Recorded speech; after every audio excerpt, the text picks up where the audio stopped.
Hello everyone, my name is Chitra Goswami and this video is the summary of lesson number 17 and the name of the lesson is Introducing Others.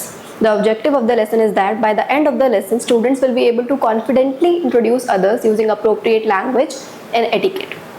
So you're going to begin the class with 2 minutes of mindfulness exercise and you will start with a quick review of personal introductions. You will ask students to introduce themselves to a partner.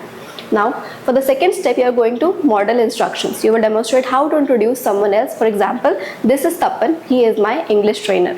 Then you will share vocabulary and phrases. You will write on the board and teach other ways to introduce others. Like, this is Tapan, meet Tapan, I'd like you to meet Tapan, or he or she is Tapan. For the third step, you will make trios and provide them with prompts. You will ask them to take turns introducing each other using the 3 phrases and vocabulary taught, and each student in the trio should take turns and speak. The first situation is student A and student B are friends and student C is the brother of B. The second situation is student A introduces student B to his class teacher C, and the third situation is student A introduces student B to his family doctor C. Next is feedback and correction, and for this you will monitor students as they practice and provide feedback on pronunciation, intonation and usage.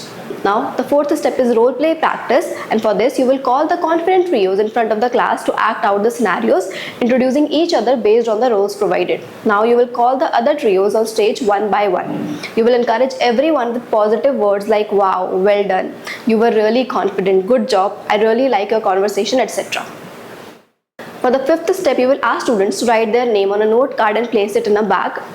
And if the class has a mix of male and female students, 2 bags may be used so that male and female pair can be formed.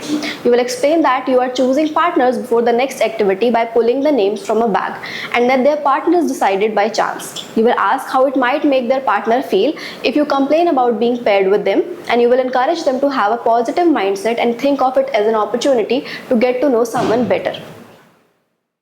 You will announce pairs by pulling 2 names from a bag at the same time, and if there is an odd number of students, form one group of 3. The second part of the lesson is Digital Learning Online Search Part 1, and the objective of the lesson is that students will learn Google search basics and practice finding information online. Now for the first step, you are going to ask 3 questions from the students. The first question is, what kind of information can you find online? The second question is, how do you find it? And the third question is, why is online search important? For the second step, students are going to sit at the laptops in small groups of 2 or 4, and you will ask them to open lesson number 18 slideshow. They can read through the basic Google search slides independently. Then they should practice the following search skills on their own. They can do a Google search by typing in keywords, click a website, find information using Ctrl+F, open a new tab, do a new Google search by using microphone, click one image and go back.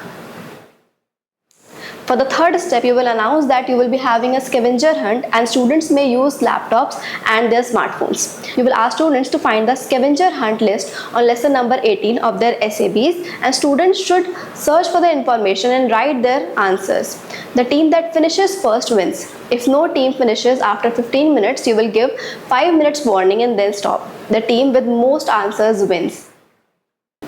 For the fourth step, you will prepare yourself by taking notes from the student retention techniques document. For the first 5 minutes, you will counsel irregular students by either individual counseling or group counseling. For the next 5 minutes, you will make phone calls to students who have been absent for more than 2 days, and you will update the phone log with follow-up date for each call. Lastly, you are going to acknowledge the students for what they did well during the session, and you will conduct the pledge. Thank you so much.